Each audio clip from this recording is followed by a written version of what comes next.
오늘 말씀은 여러분 에스라의 종교개혁에 대한 말씀입니다. 에스라가 누굽니까? 에스라는 여러분 이스라엘 백성들이 바벨론의 포로로 끌려가서 그 포로지에서 태어난 사람이에요. 불행하게 태어난 사람이죠. 그럼에도 불구하고 여러분 에스라는요 말씀에 대해서 열심히 있는 사람이었습니다. 에스라 7장 12절에 보니까 어떻게 묘사하고 있냐면 이렇게 기록하고 있는데요. 하늘의 하나님과 율법의 완전한 학사였다.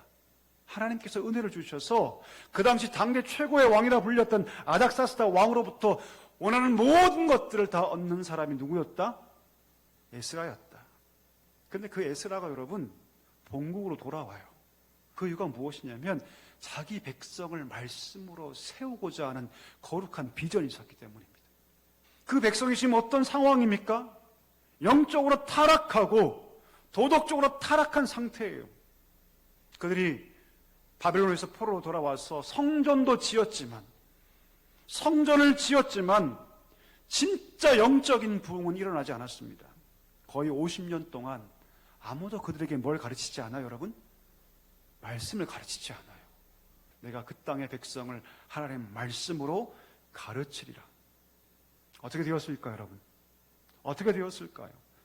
그 땅에 돌아가서 그들이 말씀을 들을 때 그들이 조금씩 바뀌기 시작합니다.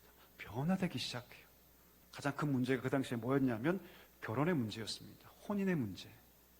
그 결혼이 어떤 결혼이었냐면 여러분 이방 여인과의 결혼이었어요. 이방 여인과 결혼하는 거 큰 문제 아니라고 생각했는데 그것이 심각한 죄였고 결국 그것 때문에 이 나라 이 백성이 이렇게 어그러져 있던 거군요라고 그들이 깨닫기 시작합니다.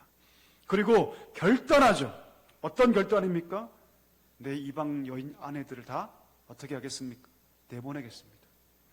이거 여러분 쉬운 결정이었을까요? 결코 쉬운 결정 아닙니다, 여러분. 그런 말씀 듣는 거 굉장히 중요하죠. 그러나 더 중요한 건 무엇입니까? 하나라도 순종하는 것입니다. 실천하는 거예요. 말씀을 들을 때 그 은혜를 받는 거 너무너무 중요하지만 그러나 그 말씀을 통해서 은혜를 받았다면 그럼 삶의 현장에서 뭐 해야 합니까? 순종해야 합니다. 하나라도 순종해야 합니다. 그럴 때 여러분 삶은 개혁되기 시작합니다. 개혁은 여러분 말씀에서 시작되지만 무엇을 통해서 가속화됩니까? 말씀에 따라 순종할 때 우리가 비로소 우리 삶 가운데 변화와 개혁은 시작되는 줄 믿습니다. 우리 신앙은요 말씀 신앙입니다. 종교개혁자들이 뭘 외쳤습니까? 말씀으로 돌아가자. 백투 바이블. 솔라 스크립투라. 오직 말씀이다. 오직 성경이다. 성경이 없는 신앙은 미신이고 성경이 없는 교회는 거짓을 가르치고 성경이 없는 말씀이 없는 모든 것은 헛된 것이라고 말했던 것이죠. 교회가 살려면 말씀이 살아야 합니다. 말씀의 권위가 살아야 합니다. 여러분이 살려면 말씀이 살아야 합니다. 이것을 기억해야 합니다. 우리 자녀가 살려면 말씀이 살아야 합니다. 다른 건 없습니다, 여러분. 말씀이 세워질 때 우리의 신앙은 진짜 빛이 됩니다. 소금이 됩니다. 말씀이 세워질 때 우리 안에 생명력이 나타나기 시작합니다.